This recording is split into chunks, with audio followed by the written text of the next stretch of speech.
In a kingdom of Nnepi, there lived a king called King Edugwu. He was married to a beautiful woman called Queen Chioma for over 10 years without a child.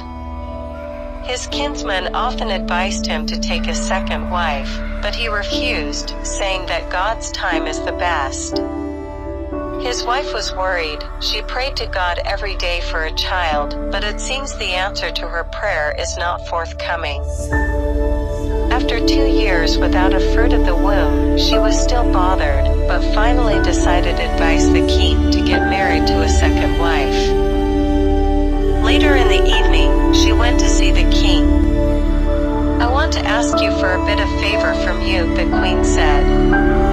"I think you should take a second wife," she said. The king was surprised to see his wife talking like that. The king then agrees to take a second wife. After 7 days, the king got married to a beautiful maiden called Adama from the neighboring village. She was the daughter of a rich farmer. She is the only child of her parents.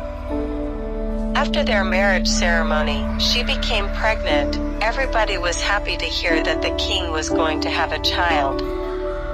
Since Adama started living in the palace, she became so proud and rude towards the first wife.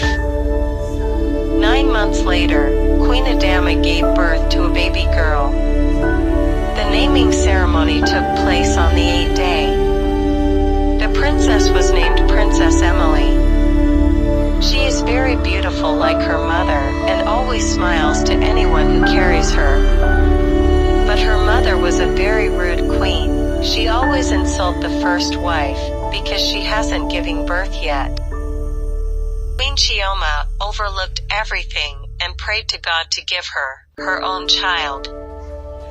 When Princess Emily became 3 years old, she started going to school. She doesn't like the way her mother insults people, so she was always with Queen Chioma.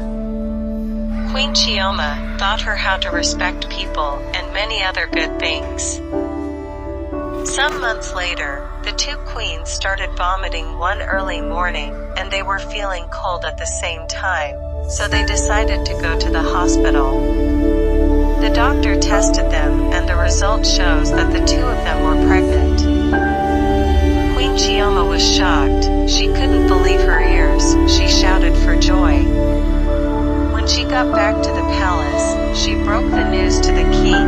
He was surprised to hear that the two queens were pregnant at the same time. He was so happy, and then promised them that any one of them that give him a male child will be rewarded with the sum of 10 million naira. The second wife became jealous. She went to her parents and explained to them. They were astonished and started planning on how to get rid of the first wife.